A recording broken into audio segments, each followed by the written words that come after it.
भेद, रहस्य, ये चीजें हमें अपनी तरफ खींच लेती हैं। जैसे पतंगे रोशनी की तरफ खींचे चले जाते हैं, बिल्कुल वैसे ही हमारा दिमाग भी नई नई चीजें जानने के लिए बेताब रहता है और कुछ नया खोज लेने पर खुशी से झूम उठता है। हम ऐसी जगहों की तलाश करते हैं और वहां के अनोखे जानवरों और पौधों को देखना चाहते हैं। बहुत पुराने जमाने से हमने तारों और दूसरे ग्रहों की यात्रा करने का सपना देखा है।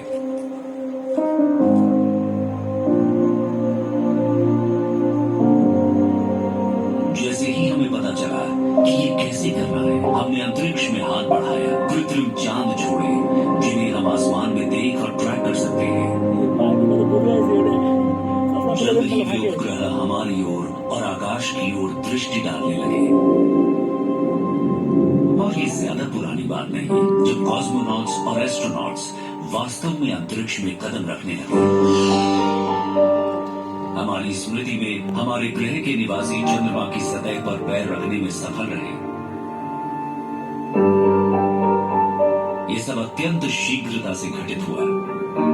ब्रह्मांड के समय माप के अनुसार मानवता केवल एक पल के लिए यहां रही है और हम पहले से ही अपने ग्रह से आगे बढ़ रहे हैं।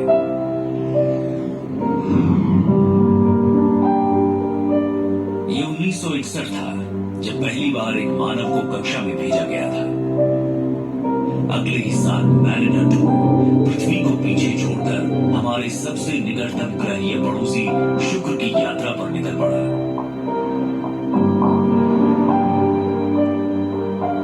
कुल मिलाकर 10 मैरिनर यान मंगल, शुक्र और बुध की यात्रा पर निकले। उन्होंने हमारे आसपास के ग्रहों का नक्शा बनाया और हमने उन्हें ऐसी बारीकी से देखा जैसे कभी नहीं देखा था। हमें वहां के मौसम के बारे में भी पता चला। कुछ लोगों को निराशा हुई कि मैरिनर को ना तो कोई डरावने एलियन मिले और न ही दूसरी दुनिया के डायनासोर से भरे घने जंगल, पर इससे हमारी वैज्ञानिक जिज्ञासा और बढ़ गई। मैरिनर प्रोजेक्ट के बाद एक नया और बड़ा प्रोग्राम शुरू हुआ जो और भी दूर जाने वाला था, वॉयेजर।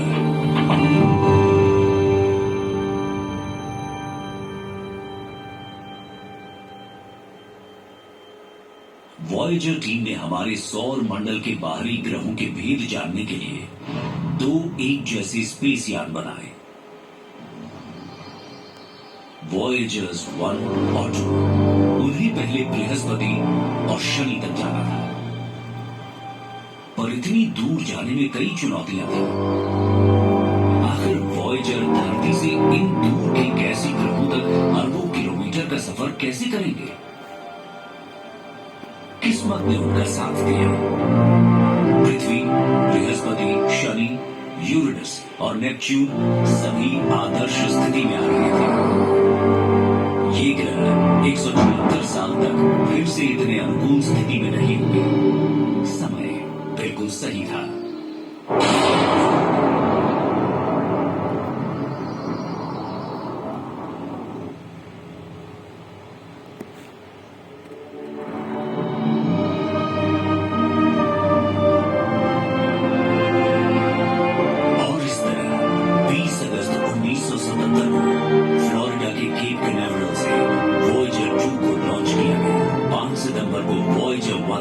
अपने जुड़वा की राह पर चल पड़ा, जो इतिहास की सबसे लंबी यात्रा बनने वाली थी।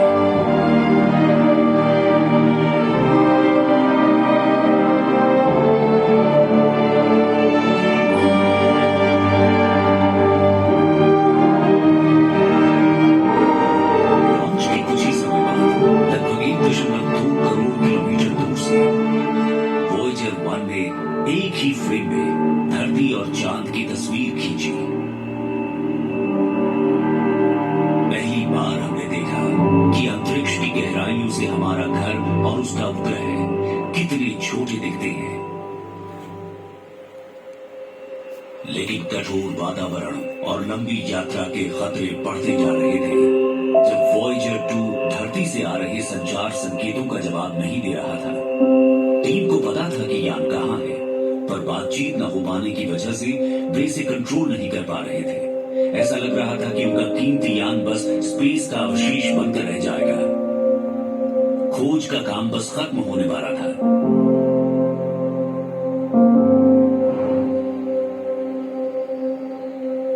लेकिन जो इंजीनियर वॉयेजर जैसा स्पेसक्राफ्ट बना सकते थे, वो ऐसे लोग थे जो 20 करोड़ किलोमीटर दूर की दिक्कत का हल भी ढूंढ सकते थे। उन्होंने पता लगाया कि वॉयेजर 2 का रेडियो तो ठीक था, बस उसकी ट्यूनिंग गड़बड़ हो गई थी। नासा की टीम को अब सही फ्रीक्वेंस का फिर से हिसाब लगाना पड़ा और धरती के ट्रांसमीटर को वॉयेजर 2 के रिसीवर के हिसाब से सेट करना पड़ा। जब भी वे कोई मैसेज भेजना चाहते, उन्हें यह करना पड़ता। कनेक्शन अब भी कभी कभी टूट जाता था, पर वे हर बार इसे दोबारा जोड़ लेते थे।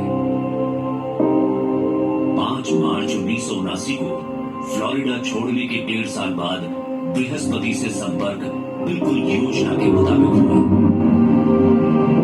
वॉयेजर 1 हमारे सौर मंडल के सबसे बड़े ग्रह तक पहुंचा और फिर उसके पास से गुजरा। यान के कैमरों ने देवताओं के राजा के नाम वाले इस विशाल गैसीय ग्रह की दिल थाम लेने वाली तस्वीरें भेजी। लगभग 2 सदियों तक खगोल शास्त्रियों ने बृहस्पति के विशाल लाल धब्बे के रहस्य को समझने की कोशिश की थी। ये क्या था?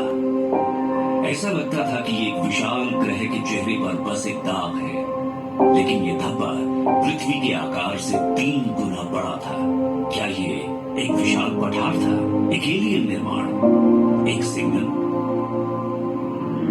वॉयेजर्स ने इस पहेली को सुलझाने में मदद की। वो विशाल लाल धब्बा एक विशाल तूफान है। ये सौर मंडल में सबसे बड़ा वायुमंडलीय विकार है और ये सदियों से तेजी से बढ़ रहा है। वॉयेजर द्वारा बृहस्पति के अध्ययन से कई और चौंकाने वाले तथ्य सामने आए।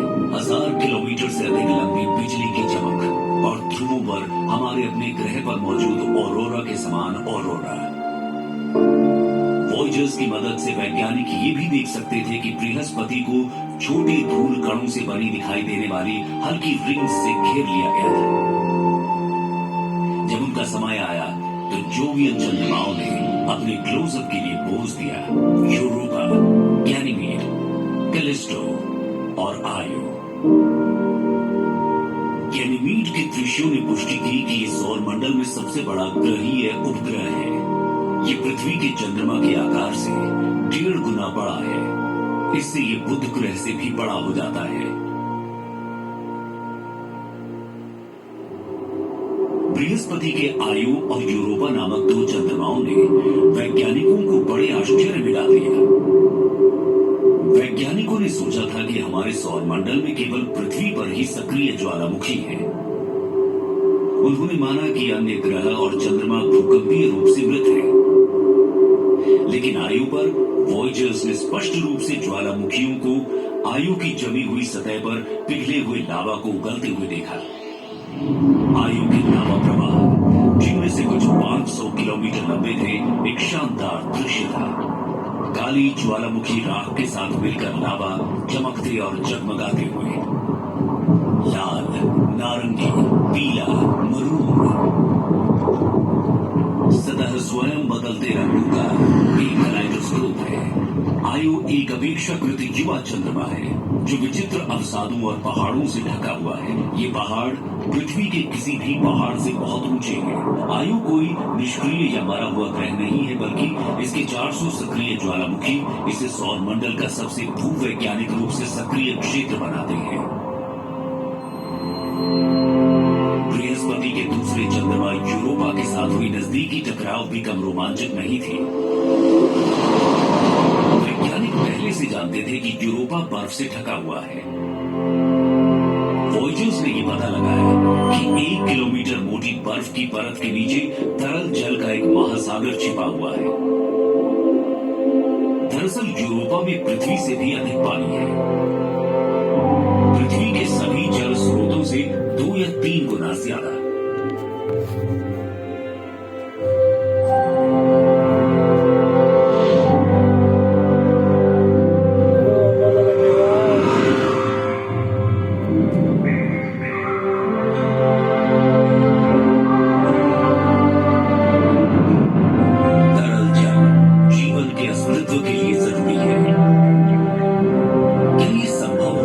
है कि यूरोपा के छिपे हुए सागर में किसी प्रकार का बाह्य अंतरिक्ष जीवन विकसित हुआ हो। ये संभावना कम है कि हम यूरोपा के बर्फीले जल में बुद्धिमान जीवन पाएंगे, लेकिन सबसे छोटे से छोटे सूक्ष्म जीव भी वैज्ञानिक दृष्टिकोण में क्रांति का कारण बन सकते हैं।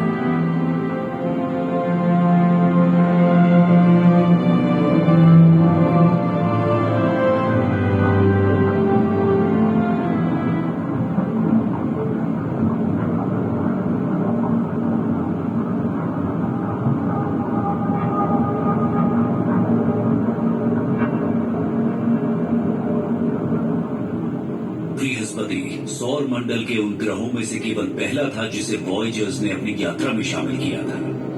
ये दुर्लभ ग्रहों की बाहरी स्थिति का सामूहिक मिलन था जिसने वॉयजर्स की यात्रा की योजना बनाई। उनका अगला गंतव्य था एक रहस्यमय सुंदर ग्रह जिसने खगोल शास्त्रियों को सदियों से प्रेरित किया था, और वो केवल कुछ 100 मिलियन किलोमीटर दूर था। उस दूरी को तय करने में 1 साल और 8 महीने का समय लगा। नवंबर 1980 में वॉयेजर 1 ने खूबसूरत और रिंग वाले ग्रह शनि के पास पहुंचकर नजदीकी दौरा किया। इस यात्रा के हर दिन ने नए नए दृष्टिकोणों का खुलासा किया। करीब से देखे जाने पर वैज्ञानिकों ने देखा कि शनि की विशाल रिंग्स वास्तव में हजारों छोटे रिंगलेट्स से बनी है। ये शानदार और सुंदर परावर्तित रिंग्स मुख्य रूप से पानी से बनी थी। अरबों बर्फ के क्रिस्टल जो छोटे धब्बों से लेकर मुट्ठी भर बड़े टुकड़ों तक थे, इन रिंग्स के चारों ओर शनि ग्रह को घेर रहे थे। कुछ का आकार तो घर जितना था। शनि के सबसे बड़े चंद्रमा टाइटन पर वॉयेजर ने एक सुंदर झील क्षेत्र का पता लगाया। पृथ्वी को छोड़कर सौर मंडल में ये एकमात्र जगह है जहां सतह पर तरल पदार्थ मिले हैं। टाइटन की झील पानी नहीं, तरल मेथेन है। टाइटन एकमात्र ज्ञात चंद्रमा है जिसका घना वातावरण इतना घना है कि टाइटन पर दोपहर का समय हमें सांध्य जैसा प्रतीत होगा। टाइटन वॉयेजर 1 का आखिरी ठहराव था। उसकी सौर मंडल के भीतर यात्रा के अंतिम पड़ाव पर वो दिलचस्प चंद्रमा वॉयेजर 1 को एक ऐसी दिशा में मोड़ने का कारण बना जिससे वो सौर मंडल के ग्रहों के विमान से बाहर निकल गया। शनि के विशाल गुरुत्वाकर्षण द्वारा गति पाकर वॉयेजर 1 अंतरतारकीय अंतरिक्ष की ओर बढ़ने लगा।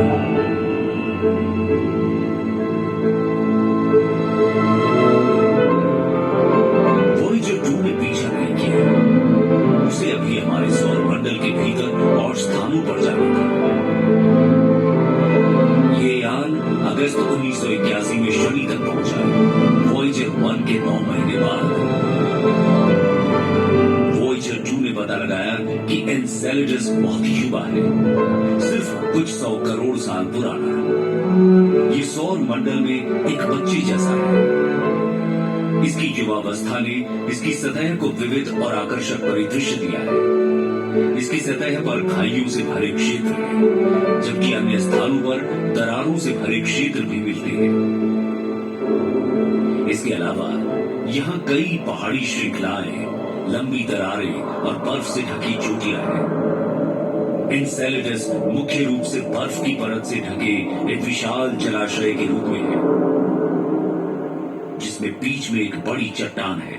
इसकी बर्फीली सफेद सतह सौर मंडल के सभी ग्रह और उपग्रह में से सबसे अधिक सूर्य की रोशनी को प्रतिबिंबित करती है। दूसरी ओर टेथीस चंद्रमा पर वॉयेजर ने एक विशाल गड्ढे की तस्वीरें भेजी जिसका आकार 450 किलोमीटर चौड़ा और 16 किलोमीटर गहरा था। पृथ्वी पर वैज्ञानिकों की टीम ने इस गड्ढे का नाम ओडिसियस रखा, जो प्राचीन ग्रीक पौराणिक कथाओं में वर्णित इथिका के राजा ओडिसियस के नाम पर है।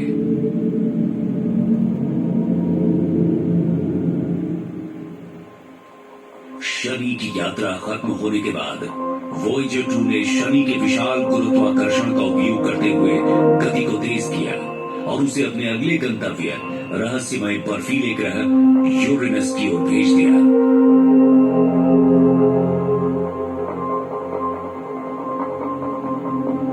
लंबे समय तक हम यूरेनस के बारे में कुछ भी नहीं जानते थे, सिवाय इसके कि इसे 1781 में खगोलज्ञ विलियम हर्शल ने खोजा था। यूरेनस के बारे में सच्चाई जानने के लिए 200 साल से अधिक का समय लगा। 24 जनवरी 1986 को वॉयेजर 2 एक यात्रा और साक्षात्कार के लिए पहुंचा। पहले ही क्षण में हमारी आंखें एक अद्भुत और खूबसूरत ग्रह को देख सकी। यूरेनस बहुत ठंडा है, इसका वातावरण 0 से 217 डिग्री सेल्सियस नीचे है। इसकी खूबसूरत हल्की नीली वायुमंडल मुख्य रूप से हाइड्रोजन और हीलियम से बनी हुई है। वॉयेजर 2 ने विशेष रूप से यूरेनस के चंद्रमा मिरांडा का अध्ययन किया। ये मिरांडा के बेहद करीब पहुंचा, जैसा उसने अन्य चंद्रमाओं के साथ नहीं किया था। इसके द्वारा ली गई नजदीकी तस्वीरें अत्यधिक विस्तृत और आकर्षक थी। मिरांडा, जो अपेक्षाकृत छोटा है, ऐसी स्थलाकृति प्रस्तुत करता है जो अद्वितीय और विविध है।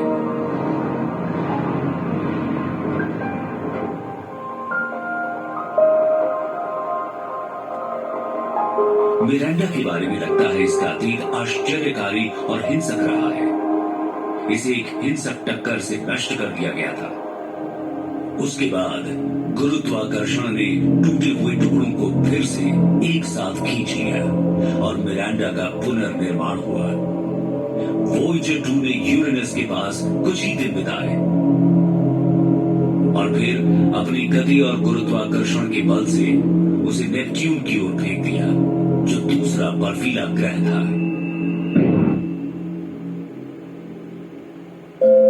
अगस्त 1989 में वॉयेजर 2 नेपच्यून के पास पहुंचा, जो इसके केप कैनावेरल से प्रक्षेपण के 12 वर्ष बाद था। इस दौरान ये अनुसंधान यान सौर मंडल के बारे में हमारे ज्ञान को गहराई से समृद्ध कर चुके थे। अब कुछ अंतिम महत्वपूर्ण खोजों का समय आ चुका था। नेपच्यून की गतिशील वायुमंडल और इसके आश्चर्यजनक मौसम परिवर्तन ने वॉयेजर टीम का ध्यान आकर्षित करने वाली पहली खोज की। अंतरिक्ष की ठंडक में उन्हें नेपच्यून के मौसम की हलचल के लिए ऊर्जा की उम्मीद नहीं थी।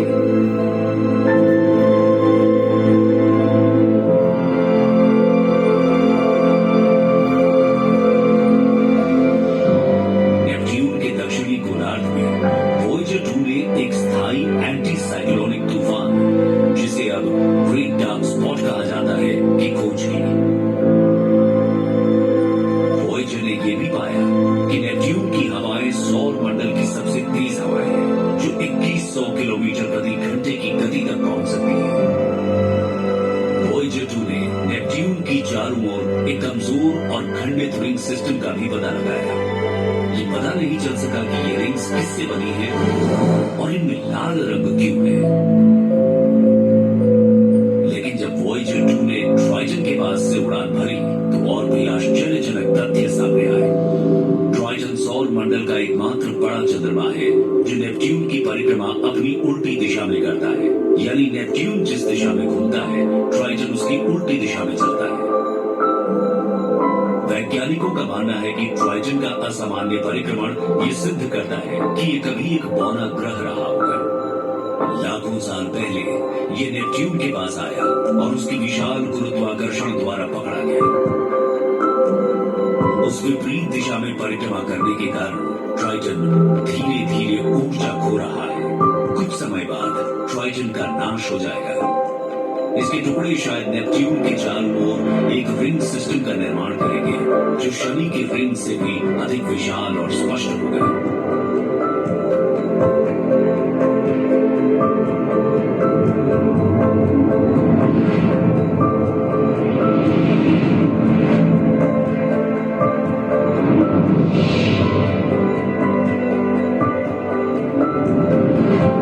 वॉयेजर ने यह भी पाया कि ट्राइटन सौर मंडल के सबसे ठंडे स्थानों में से एक है। इसकी सतह का तापमान 0 से 235 डिग्री सेल्सियस नीचे गिर जाता है।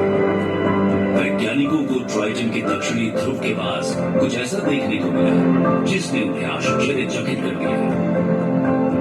वहां पर बर्फीले ज्वालामुखी सक्रिय थे, जो नाइट्रोजन और धूल को बर्फ की सतह में दरारों से बाहर निकाल रहे थे। ये भौपाल तारे इतने शक्तिशाली थे कि वे सतह से 8 किलोमीटर ऊपर तक पहुंच सकते थे। नेपच्यून और उसके चंद्रमाओं के पास से गुजरने के साथ ही वॉयेजर 2 की सौर मंडल की यात्रा का अंतिम चरण पूरा हो गया। अब ये अंतरिक्ष यान वॉयेजर 1 की तरह सूरज और ग्रहों से दूर अंतरतार की अंतरिक्ष की ओर बढ़ने लगा।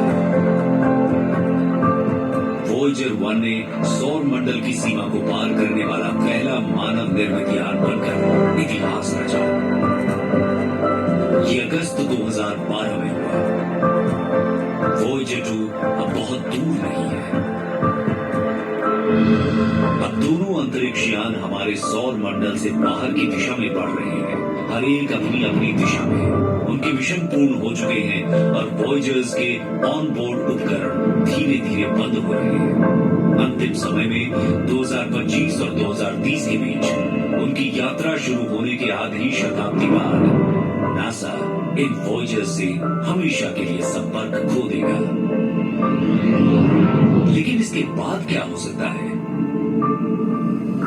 भले ही ये यान अब पृथ्वी को डेटा भेजने में सक्षम न हो, दोनों वीर वॉयेजर्स सूरज से दूर और भी दूर बढ़ते रहेंगे। लाखों या अरबों साल बाद मानवता शायद बहुत पहले ही खत्म हो चुकी होगी। यहां तक कि हमारा सूर्य भी अंततः एक रेड जायंट बन जाएगा। फिर भी हमारे सौर मंडल की सबसे दूर की सीमाओं के पार कहीं दो मानव निर्मित अंतरिक्ष यान हमारे अस्तित्व और अतीत के छोटे छोटे निशान अपने साथ ले जाएंगे। एक दिन वॉयेजर्स शायद इस बात का एकमात्र प्रमाण होंगे कि हम कभी यहां थे। वॉयेजर 1 और वॉयेजर 2 दोनों के पास एक प्रकार का टाइम कैप्सूल है। इसमें एक सोने की परत वाला तांबे का डिस्क है और इसके ग्रूव्स में एन्कोडेड ध्वनियों को बजाने के लिए आवश्यक स्टाइलस है। कवर पर दिए गए निर्देश बताते हैं कि रिकॉर्ड प्लेयर कैसे बनाया जाए। जो कोई भी ऐसा करता है वो 55 भाषाओं में अभिवादन सुनेगा और मोत्सार्ट, चक बेरी, बाख, लुई आर्मस्ट्रॉन्ग, एक जॉर्जियन क्वायर, न्यू गिनी के अनुष्ठान गीत, प्रकृति की ध्वनियां और पृथ्वी के पक्षियों के गीत सुनने में सक्षम होंगे। डिस्क में अंतरिक्ष से ली गई पृथ्वी की तस्वीरें, पृथ्वी के परिदृश्य और उनमें रहने वाले लोगों की तस्वीरें हैं। वैज्ञानिकों का अनुमान है कि वॉयेजर 2 को एक प्रकाश वर्ष दूर जाने में लगभग 18,000 वर्ष लगेंगे। फिर ये प्रॉक्सिमा सेंटोरी नामक एक निकटतम तारे के पास से गुजरेगा। हाल ही में हमने पता लगाया है कि उस तारे के पास एक ग्रह है जो जीवन के लिए अनुकूल हो सकता है। शायद उस समय तक पृथ्वी के निवासी ने वॉयेजर के अंतरिक्ष यात्रियों के रहस्यों को समझने से पहले ही तारों तक पहुंचने का एक तेज और अधिक कारगर तरीका ढूंढ लिया होगा। और संभव है जल्दी या बाद में ये वॉयेजर अपनी यात्रा पूरी कर लेंगे। हम जो थे उसकी खबर लेकर उन बुद्धिमान प्राणियों तक पहुंच जाएंगे जिनकी इच्छाएं हमारे समान सितारों तक पहुंचने की है।